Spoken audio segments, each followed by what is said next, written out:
جی دیکھیں، M Q M سے تعلق رکھنے والے سینئر رہنما فاروق ستار صاحب آج ہمارے ساتھ موجود ہیں، ان سے باتیں کریں گے۔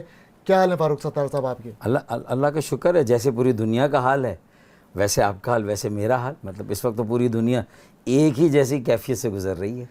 اچھا فاروق ستار صاحب، یہ بتائیے گا کہ آپ فاروق ستار کی سیاست اب ختم ہو گئی ہے؟ مجھے نہیں پتہ سیاست کس کو کہتے ہیں، میں سمجھتا ہوں کہ اگر خدمت کے لیے کرنا ہے تو جو بھی کام ہے وہ سیاست ہے، اور یہ سیاست میرے لیے عبادت ہے، میں تو یہ کرتا رہوں گا۔ پی ٹی آئی کی حکومت کو کیا سمجھتے ہیں، الیکٹڈ ہے یا سلیکٹڈ ہے؟ دیکھیں، میں تو جو ہماری 4 سے 6 سیٹیں چھینی گئیں تو میں تو بالکل کھل کے کہتا ہوں کہ یہ ان کو اتنی سیٹیں دلا دی گئیں آخر میں کہ وہ حکومت بنا لے، مارجن ایک مارجن سے بنائی، کوئی بڑا مارجن نہیں تھا، ایک بہت چھوٹے مارجن سے حکومت بنی۔ تو کراچی کی 6 سیٹیں اس لیے دلائی گئی تھی کہ نواز شریف صاحب اور محترمہ مریم صاحبہ واپس آ گئے تھے الیکشن سے پہلے، اور ان کے آنے سے جو گجرانوالہ اور لاہور کی سیٹوں پر نظر تھی ان کی، وہ سیٹیں انہیں نہیں ملی، گجرانوالہ کی، لاہور کی، تو وہ پھر کراچی سے اس کمی کو اس کو پورا کیا۔ عمران خان کو کیسا وزیر اعظم دیکھتے ہیں آپ؟ نہ اہل، نہ تجربہ کار، نہ لائق۔ پی ٹی آئی اور ایم کیو ایم کا اتحاد جو ہے وہ کروایا گیا یا آپ لوگوں کی مرضی سے ہوا؟ میں نے منع کیا تھا، اس وقت تک میں پارٹی میں تھا جب ان کی بات چیت چل رہی تھی، پی ٹی آئی کے وفود آ رہے تھے، یہ وہاں اسلام آباد جا رہے تھے۔ آپ نے ایم کیو ایم پاکستان بنائی، وہ کون سیاڑا تھا ایم کیو ایم کے اندر جس نے آپ ہی کا کام لگا دیا؟ عامر خان کا توتی بولتا تھا، یعنی صرف ان کے پاس حقیقی سے جو وہ 500 کارکنان لائے تھے وہ تھے، لیکن ساری تنظیم پر میں نے ان پر اعتماد کیا تھا، میں نے انہیں اپنا نمبر 2 بنایا تھا۔ اور یہ جھگڑا بھی پھر کس طرح ان کی کس نے مدد کی، کیا غیبی امداد ہوئی، کیا نہ نظر آنے والے ہاتھ تھے جنہوں نے الیکشن کمیشن میں، اسلام آباد ہائی کورٹ میں ان کو سپورٹ کیا، اور مائنس الطاف حسین کے بعد مائنس فاروق ستار بھی ہو گیا۔ اور آج خالد مقبول بھائی کو بھی آٹے دال کا بھاؤ پتہ چل رہا ہے کہ وہ ڈمی سربراہ ہیں، اصل سربراہ عامر خان ہیں، کنور نوید ہیں، وسیم اختر ہیں، اور کچھ چھوٹے سربراہ بھی وہاں پر ہیں، کئی سربراہ ہیں وہاں پر۔ یہ بہانہ کیا جا رہا ہے کہ وہ تنظیمی کام اب کریں گے۔ خالد بھائی کو تنظیم کی ککھ معلوم نہیں ہے، کدو معلوم نہیں کہ تنظیم میں کیا ہے۔ بھئی دیکھیں، ابو ایک ہوتا ہے کسی بھی گھر کا، چچا زیادہ ہو سکتے ہیں اور تایا ابو زیادہ ہو سکتے ہیں، ابو ایک ہی ہوتا ہے ایک گھر میں، لیکن اگر ایک گھر میں اتنے سارے ابو ہوں گے تو وہ گھر نہیں چلے گا۔ تو یہ ہے بہادر آباد کا جو گھر ہے، اس کی یہ کہانی ہے۔ ایم کیو ایم پاکستان کسی کے کہنے پر بنائی؟ نہیں، سوال ہی نہیں پیدا ہوتا۔ آپ بالکل یقین جانیں، میں حلفیہ کہتا ہوں کہ وہی بات جو میں نے 23 اگست کو شام کو کہی تھی، وہی بات میں نے 22 اگست کی رات کو کہنی تھی جب نعرے لگے تھے ملک کے خلاف۔ میں پریس کلب چلا گیا تھا، لیکن مجھے ٹھاکر نے بات نہیں کرنے دی، میں نے اس کی بڑی منت کی۔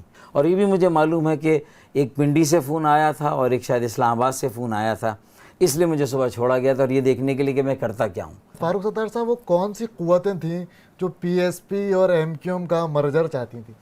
دیکھیں، مصطفیٰ کمال صاحب نے کہا انہیں تو معلوم تھا کہ یہ پریس کانفرنس کسی دن ہوگی۔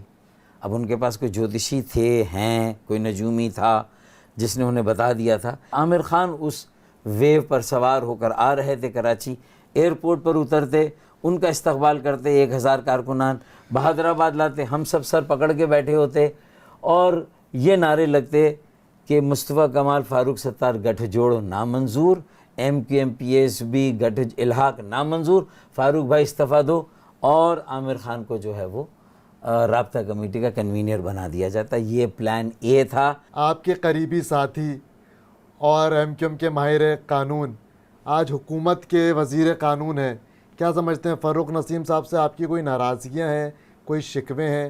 کیسا کام کر رہے ہیں وہ؟ دیکھیں، میں یہ سمجھتا ہوں کہ ہمیں کسی بات پہ غرور اور تکبر نہیں کرنا چاہیے، اور عقل کل بھی نہیں سمجھنا چاہیے۔ مجھے کہا جاتا تھا کہ میں پی ایس پی کے ساتھ صلح کر لوں اور پی ایس پی میں شامل ہو یہ جاؤں۔ آپ کو فاروق نسیم کہتے تھے؟ دیکھیں، میں کہہ رہا ہوں نا کہ فاروق نسیم اور اسی طرح کے بہت سارے ٹیکنوکریٹ کہتے تھے مجھے، فاروق نسیم کہتے تھے۔ وہی ہوا نا کہ ہم ہی ان کو بام پر لائے اور ہم ہی محروم رہے، پردہ ہمارے نام سے اٹھا اور آنکھ لڑائی غیروں نے۔ چلیں، وہ غیروں میں بھی اپنے تھے، تو جو اپنے تھے وہ غیر ہو گئے، کہ سوچتا ہوں کہ وہ کتنے معصوم تھے، کیا سے کیا ہو گئے دیکھتے دیکھتے۔ تو میں نے سب کو رنگ بدلتے دیکھا، سب کی چال ڈھال کو دیکھا۔ اچھا، مصطفیٰ کمال کا کیا مستقبل دیکھتے ہیں؟ دیکھیں، اچھے ایڈمنسٹریٹر ہیں، پولیٹیکلی زیرو ہیں, پولیٹیکل ایکیومن نہیں ہیں, بڑے تجربے کی ضرورت ہے.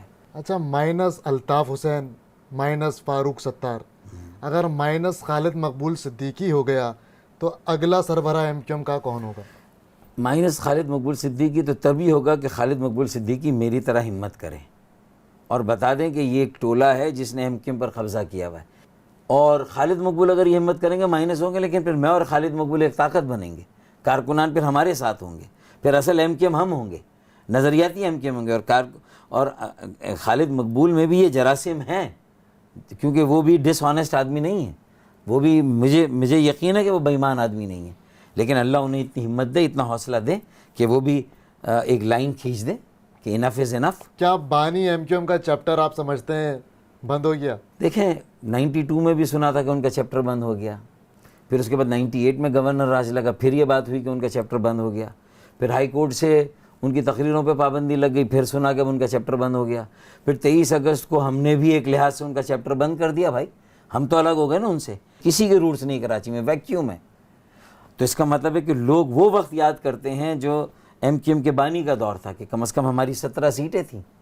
یہ میں نہیں کہہ رہا, یہ عام لوگ بات کر رہے ہیں, یہ کارکنان بات کر رہے ہیں. تو اس کا مطلب یہ اسپیس تو ان کے لیے آپ نے چھوڑ دی. کیا کراچی والے پھر ہیلو کی آواز سنیں گے؟ دیکھیں ہیلو کی آواز سنیں گے نہیں سنیں گے, وہ ہیلو بولنے والوں نے بھی پھر کوئی کسر نہیں چھوڑی نا. اگر وہ شاید خاموش رہتے اور اس غلطی کے بعد دوبارہ کوئی غلطی نہ کرتے, اگر شاید وہ ان چیزوں کا خیال رکھتے کرتے, انہوں نے تو خود دوبارہ دروازے بند کر دیے, اور جو کیواڑے تھی اس میں بھی لکڑیاں ٹھوک دی انہوں نے. کیا ایم کیو ایم پاکستان ختم ہو جائے گی؟ اگر اسی ٹھڈے والی پتنگ کے ساتھ یہ الیکشن میں گئی, جس کے کنے غلط بندھے ہوئے ہیں, جو یوں لپک پتنگ ہے, تو سمجھ لیجئے کہ پھر یہ گئی 2020 میں اگر بلدیاتی الیکشن ہوئے اور کرونا کی وجہ سے آگے بڑھ گئے تو 2021 میں ہوں گے.